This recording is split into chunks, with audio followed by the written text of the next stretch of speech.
La suite d'un œil sur le monde avec un œil sur le dossier immigration. Ce soir, la semaine dernière, sur l'île de Lampedusa, plus de 11 000 migrants sont arrivés en seulement quelques jours. Et depuis, évidemment, en Europe, on essaie de s'attaquer aux problèmes. Dossier qu'on va ouvrir avec le président de Reconquête, qui est notre invité ce soir, c'est Éric Zemmour.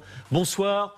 Merci d'être là et de réagir juste après l'interview du ministre de l'Intérieur, Gérald Darmanin, qui était l'invité ce soir du journal de 20h sur TF1 et qui est venu afficher, vous allez nous dire si c'est juste de l'affichage ou pas, un message de fermeté. On l'écoute.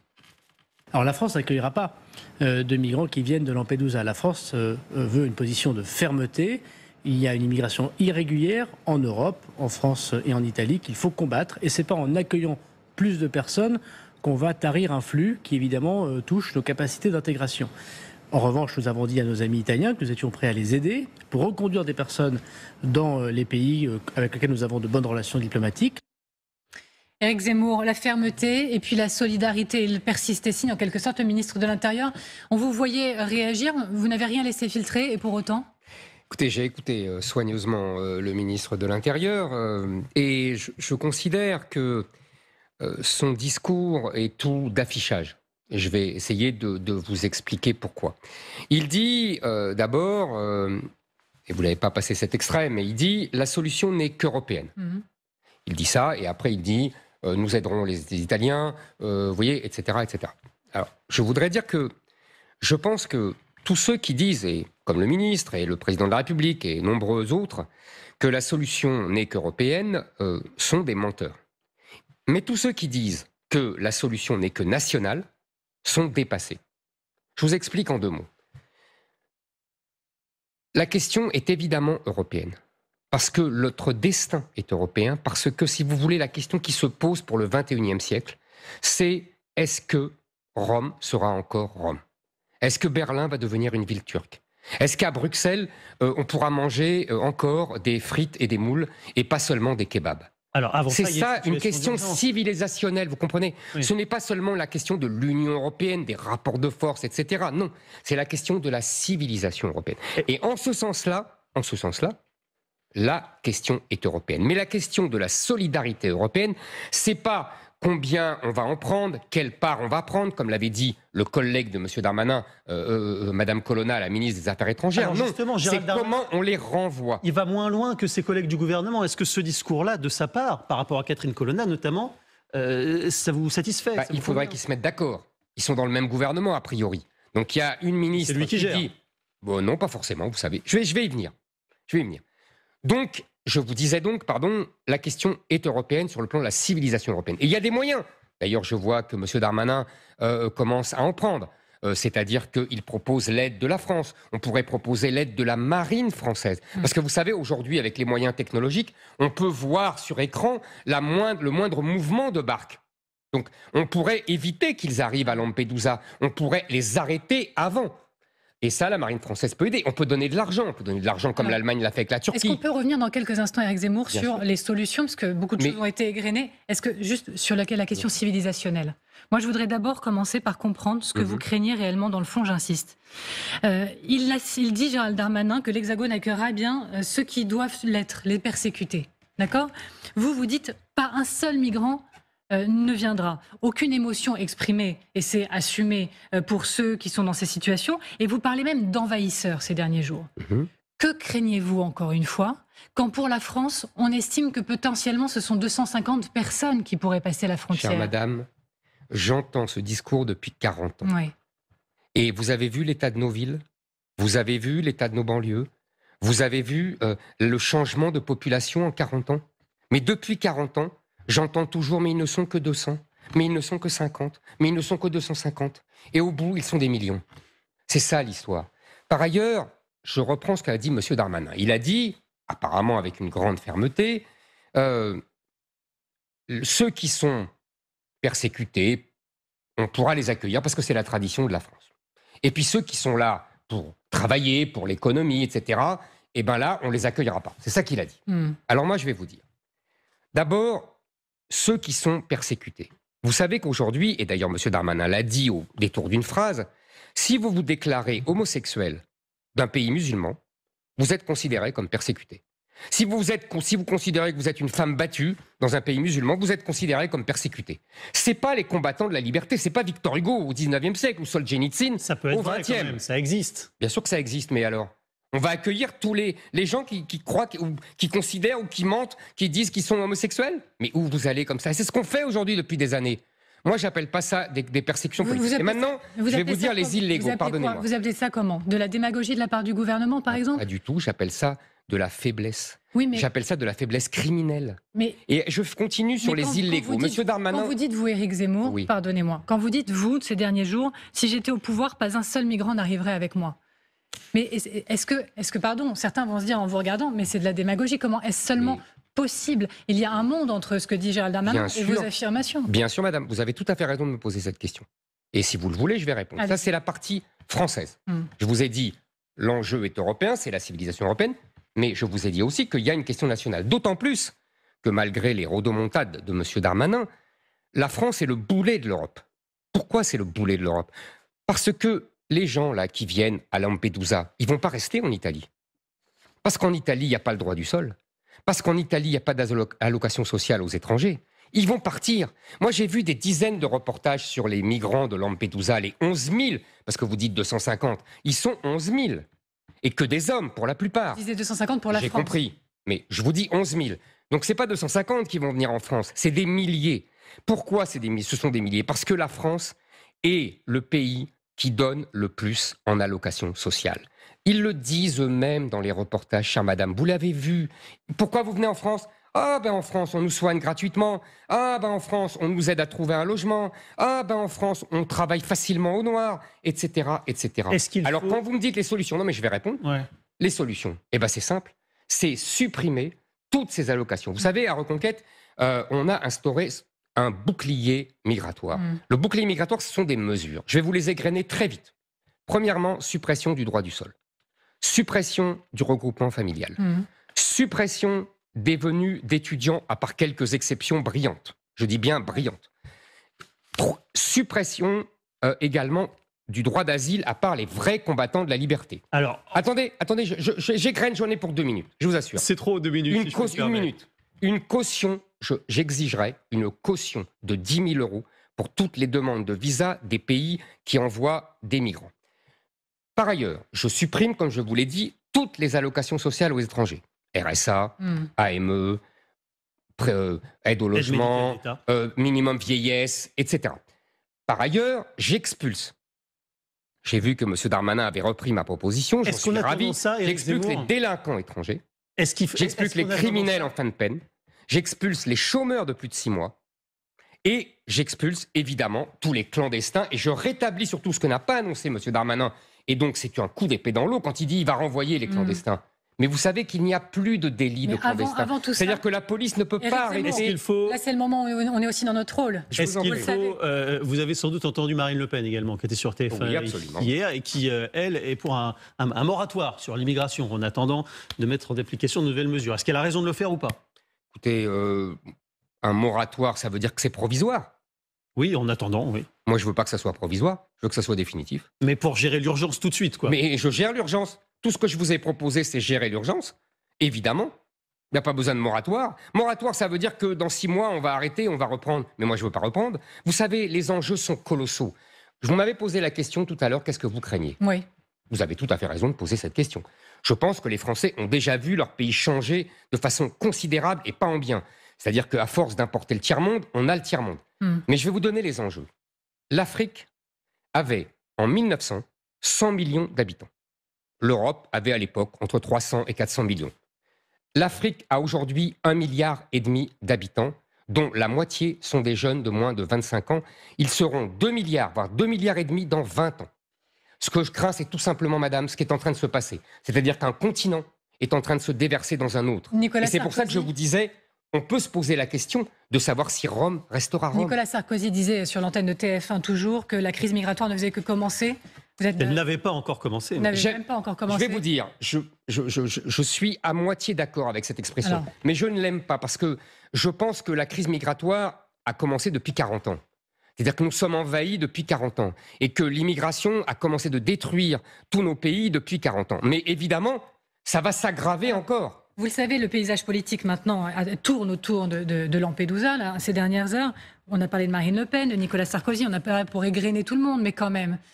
Jean-Luc Mélenchon, il a aussi été entendu sur le sujet ces dernières heures. Voilà ce qu'il dit. Si je venais à gouverner, moi, je commencerais par une vague de régularisation massive. Alors, on n'est pas surpris de l'antagonisme, mais vous qui avez apprécié plutôt l'exercice du débat avec lui, vous auriez Jean-Luc Mélenchon, qui représente quand même des millions d'électeurs face à vous. Vous lui diriez quoi à monsieur Jean-Luc Mélenchon? Je lui dirais quelque chose de simple. D'abord que j'ai bien compris, d'ailleurs il le dit dans l'intervention à laquelle vous faites allusion, j'ai bien compris qu'il compte sur l'arrivée toujours plus massive de gens venus des pays arabo-musulmans pour arriver au pouvoir. 70% des musulmans de nationalité française ont voté pour Jean-Luc Mélenchon à l'élection présidentielle de 2022. Plus il y en aura, et plus il y aura de votes pour Jean-Luc Mélenchon. Les mosquées ont fait voter Jean-Luc Mélenchon, les imams ont fait voter Jean-Luc Mélenchon, les frères musulmans ont fait voter Jean-Luc Mélenchon. Ça, c'est une première chose. Deuxièmement, et je l'ai entendu quand il dit que ce sont les ingénieurs de demain et les savants de demain, je dirais que ce sont surtout les dealers de demain, les bac-10 de demain, les livreurs, Deliveroo de demain et d'aujourd'hui. Il y a aussi c'est ça des profils un peu plus... Mais bien sûr. Voilà. En fait, il y a vous savez, sur, 1% pour 99%. Il y a effectivement quelques gens brillants et j'en suis fort aise. Ça sera très intéressant de vous entendre sur Giorgia Meloni, évidemment, dans quelques instants, et la façon dont elle gère cette crise en appelant à l'Europe. Mais d'abord, un mot sur le pape, parce que le pape va venir en France à la fin de cette semaine sur le sujet des migrants. Et le pape, il a un discours assez ouvert, de soutien en tout cas aux migrants. Marion Maréchal, qui est dans votre parti, elle dit il ne sait pas de quoi il parle, ce pape sud-américain. Est-ce qu'il est complètement à côté de la plaque ou pas? Vous l'avez dit, c'est un Sud-Américain. Et en Amérique du Sud, il n'y a pas d'immigration... il y a peu d'immigration arabo-musulmane et africaine. Il voit bien qui sont les migrants. Tout à fait. Vous avez tout à fait raison. Je dirais, alors, deuxième chose, dans un premier temps. Deuxièmement, vous savez, il y a une règle, un principe, un précepte dans les religions chrétiennes, qui s'inspire d'ailleurs de la religion juive, et qui est, il faut accueillir l'étranger, car, dit l'Ancien Testament, les Juifs ont été esclaves en Égypte, ont été étrangers en Égypte. Ce qu'on oublie de dire, là c'est la suite de la phrase, c'est que après il faut l'accueillir, mais il faut le renvoyer. Il ne faut pas rester. Et je dirais, pour reprendre mes comparaisons religieuses, au pape, que la religion chrétienne m'a appris avec saint Augustin qu'on ne peut pas vouloir le bien jusqu'au mal. C'est apocryphe, hein? Bon, non, c'est pas du tout apocryphe. Si. Pas du tout. Pas du tout, je vous assure que non. Par ailleurs, je dirais, c'est le mal, non seulement pour nous, car nos peuples sont envahis, submergés, il y a une multiplication de vols, de viols, d'agressions violentes qui sont en lien avec cette immigration, mais c'est un mal pour les pays africains. Ces gens-là, depuis 40 ans, ne parviennent pas à se développer. Ils ont besoin de ces migrants, de ces gens qui sont les plus déterminés, les plus courageux, les plus volontaires. Ces gens-là doivent rester chez eux pour travailler. Il faut arrêter de piller les Africains en leur prenant leurs médecins ou en leur prenant d'autres professions comme ça dont on a besoin. Ils en ont besoin chez eux. Éric Zemmour, le temps file, c'est comme ça, il faut qu'on parle de l'Europe, parce qu'elle est au centre de la discussion, vous l'avez vous-même mis au centre de votre discours en arrivant sur ce plateau. Plus d'Europe, c'est ce que demande Giorgia Meloni, la patronne du gouvernement italien. Est-ce que vous dites, vous aussi, plus d'Europe, sachant que vous êtes précipité sur place par la voix de Marion Maréchal pour la soutenir dans son discours? Et ma question dans la question, c'est est-ce que c'est pas un peu compliqué comme position pour vous de demander de l'aide à l'Europe tout en tapant dessus? Je vais vous répondre. D'abord, je ne demande pas d'aide à l'Europe. Mais Giorgia Meloni le fait. Non. Je vais vous expliquer. J'ai regardé la prestation de Madame Meloni. Qu'est-ce qu'elle dit? Et je ne suis pas l'avocat de Madame Meloni et je ne veux pas rentrer dans les querelles politiciennes italiennes. Je ne veux déjà pas rentrer dans celles françaises. Alors imagine dans les italiennes, la guéguerre entre Meloni, Salvini, etc. Je ne veux pas participer à ça. Mais vous la soutenez. Comment? Vous la soutenez. Là où Marine Le Pen soutient Salvini, vous soutenez plutôt Meloni. Je ne veux pas rentrer dans ces querelles-là. Mais je vais vous répondre. Mais vous voulez qu'elle soit votre alliée au Parlement européen? Absolument. Donc, il y a quand même un petit sujet. C'est ce que j'allais vous dire. Vous avez tout à fait raison. Qu'est-ce qu'elle dit? Elle dit qu'il faut changer de paradigme. C'est-à-dire, c'est exactement ce que je vous ai dit tout à l'heure. Jusqu'à présent, quand on parlait de solidarité européenne, ça voulait dire on va répartir les migrants. Combien on en prend, combien on n'en prend pas. Les Hongrois et les Polonais qui ne voulaient pas en prendre étaient regardés comme des mauvais élèves, on les sanctionnait, etc., etc. Madame Meloni, et là je suis d'accord avec ça, dit la solidarité, ça veut dire comment on les repousse ensemble, comment on les renvoie, comment on n'en accepte plus. Et ça, c'est un discours qui est tenu par des États en Europe, la Hongrie, la Pologne, l'Italie de Madame Meloni, mais aussi la Suède désormais, qui a compris son erreur tragique, qui a vu son pays devenir à feu et à sang. Et, en revanche, c'est un discours qui n'est pas compris et qui est refusé par la Commission de Bruxelles, par le Parlement. Alors justement, c'est pour cela qu'il faut voter pour des gens qui vont imposer un changement de politique. C'est pour ça que nous devons voter en France pour Reconquête, qui a fait de cette question la question centrale de toute sa politique, et pour nous allier à des partis, à des groupes, comme ceux de Mme Meloni, qui vont faire basculer la majorité. Je vous rappelle que le Parlement européen est gouverné aujourd'hui par le centre-droit et le centre-gauche, où il y a LR d'ailleurs, qui gouverne avec les socialistes et les Verts. Donc la compétition européenne a déjà commencé sur ce sujet. Justement, écoutez peut-être ce qu'en dit Marine Le Pen. Marine Le Pen, qui était donc hier l'invitée de TF1 et qui a eu des mots assez durs, pour le moins, vis-à-vis de Giorgia Meloni. Ça, c'était ce week-end lors de son rassemblement de Beaucaire. Il faut à tout prix un moratoire sur l'immigration totale et il faut que nous reprenions la maîtrise de nos frontières. C'est à nous, nation, de décider qui entre et qui se maintient sur notre territoire. Or, ceux qui en appellent à l'Union européenne se trompent. En appeler à l'Union européenne, c'est vain et c'est dangereux. C'est vain parce que l'Union européenne veut de l'immigration. Elle ne cesse de le dire. Voilà, et elle avait eu d'autres mots à Beaucaire pour dire, en gros, il est vain d'en appeler à l'Union européenne pour résoudre la crise comme un enfant appelle maman quand il a un problème.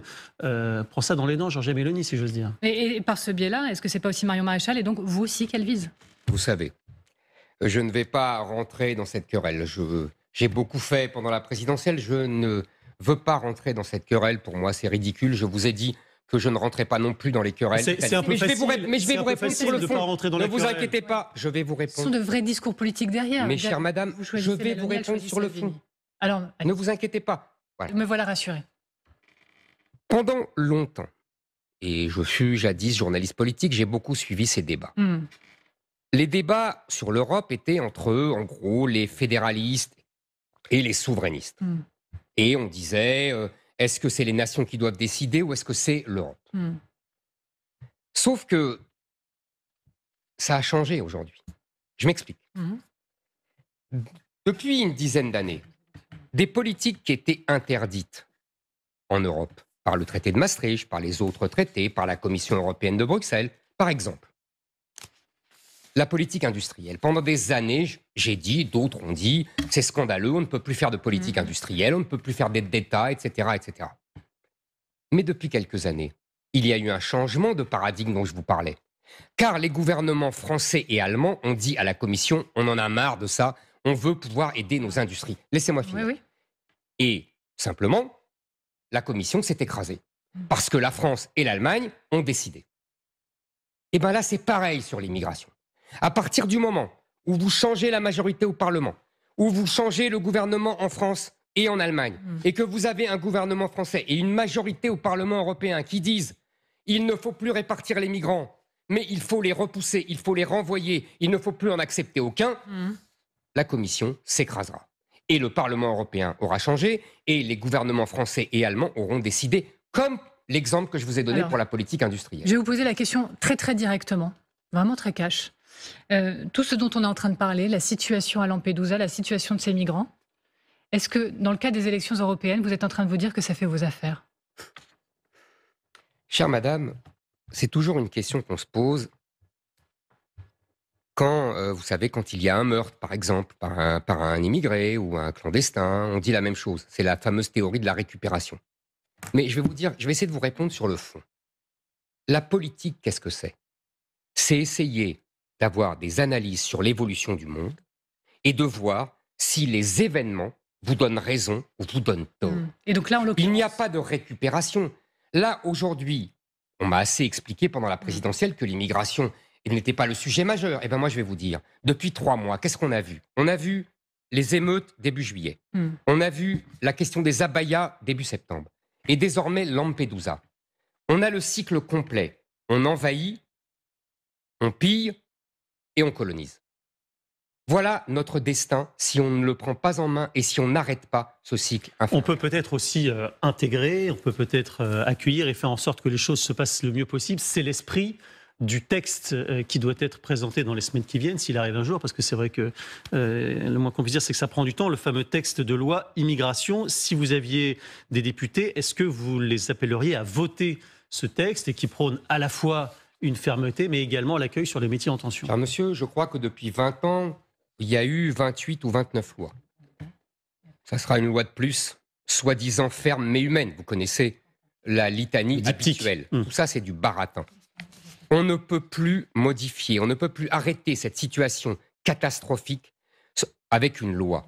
Il faut uniquement, parce que derrière la loi, il y a le Conseil constitutionnel qui va casser des mesures dont je vous ai parlé tout à l'heure. Donc la seule solution, ce n'est pas une loi, encore moins de régulariser des soi-disant clandestins qui sont dans les métiers en tension. Monsieur Darmanin essaye de nous faire passer la pommade en nous disant « mais ça y est, c'est seulement ceux-là qui étaient là avant ». J'entends ça depuis 40 ans. Vous savez, il y a eu une première loi de régularisation en 1981. Et depuis 2012, depuis la circulaire Valls, il y a des régularisations en douce de 30 000 clandestins tous les ans. Alors, donc tout ça, c'est du baratin. Il faut un référendum dans lequel on demande au peuple de suivre, de voter oui pour les mesures que je vous ai données tout à l'heure. Tout à l'heure, on les a bien entendues. Migratoire. C'est la seule solution. Alors, je suis dans mon rôle maître des horloges. Mais en l'occurrence, le programme est encore assez plein et on a très peu de temps, donc on va être dans un exercice un peu dense. Marine Le Pen, elle a dit qu'elle se voyait comme la candidate naturelle pour 2027. Là encore, soyons directs. 3 échecs successifs pour la patronne du Rassemblement national. Devrait-elle passer son tour, selon vous? Et puis, peut-être me direz-vous si vous comptez être face à elle. Écoutez, elle fait ce qu'elle veut. Son parti fait ce qu'il veut. Tout le monde est libre de se présenter à l'élection présidentielle si on a réglé les conditions. J'ai rien d'autre à dire. Et vous? On verra bien.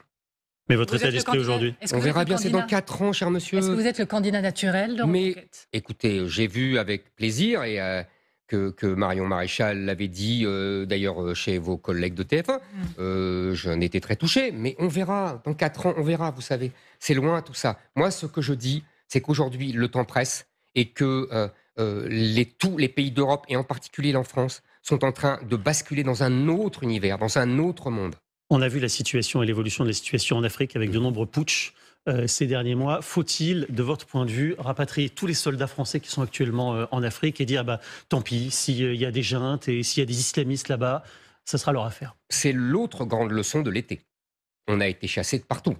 Mali, Centrafrique, Burkina Faso, maintenant Niger. Je pense à notre pauvre ambassadeur, vous savez, qui est séquestré dans son ambassade avec, le président de la République l'a dit lui-même, avec des rations alimentaires. Je pense à nos soldats qui sont enfermés dans nos bases. C'est honteux. C'est une humiliation vraiment scandaleuse. Moi, vous savez, je pense qu'il faut faire table rase de tout ça. On nous annonce la fin de la France-Afrique. Très bien. Faisons-le vraiment. Et en revanche, en échange, mettons fin à l'Afrique française, à la France africaine. Il y a aujourd'hui, si vous voulez, les vieux accords de la France-Afrique qui datent du général de Gaulle, entre la France et certains États africains, mais qui nous coûtent très cher, qui nous coûtent d'abord en aide économique et surtout en complaisance pour l'immigration, en facilité, dont le traité avec l'Algérie de 1968 est l'archétype. Mais en vérité, il y a des complaisances partout.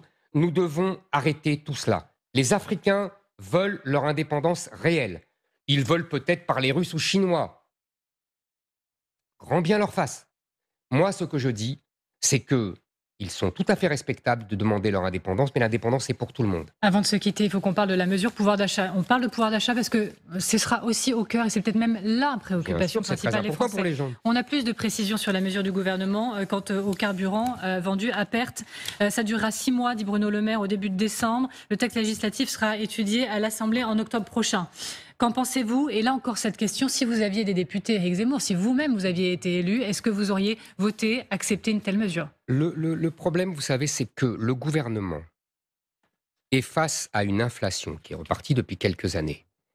Et pour arrêter cette inflation, il fait des chèques. Ça fait des années que ça dure et des mois que ça dure.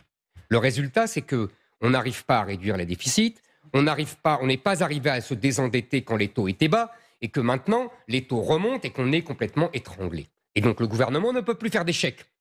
Donc, il essaye un autre bricolage. Et ce bricolage, c'est la baisse autorisée, la vente à perte, etc. Moi, je vous dis, tout ça, c'est du bricolage. La raison fondamentale de l'inflation, depuis quelques années, ça peut être d'autres causes, c'était jadis la spirale salaire-inflation dans les années 70. Mais aujourd'hui, la cause principale, c'est la hausse de l'énergie.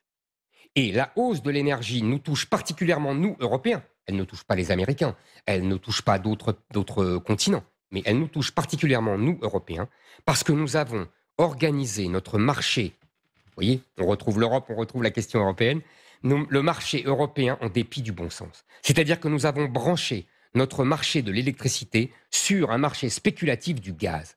Donc il nous faut impérativement sortir de ce marché européen et, par ailleurs, évidemment, relancer enfin notre énergie nucléaire que M. Macron a délaissée lamentablement pendant 5 ans. Est-ce que vous nous dites là nous emmène d'une certaine façon vers l'Ukraine, sujet qu'on n'a pas eu le temps d'aborder ensemble, mais qu'on va aborder maintenant avec nos experts, si vous le voulez bien, d'un mot? D'un mot, simplement pour dire que, par ailleurs, puisque pour répondre précisément à votre question, moi, je préfère baisser les impôts, les taxes, les charges, plutôt que faire des chèques. Allez, l'Ukraine. C'est important de le préciser.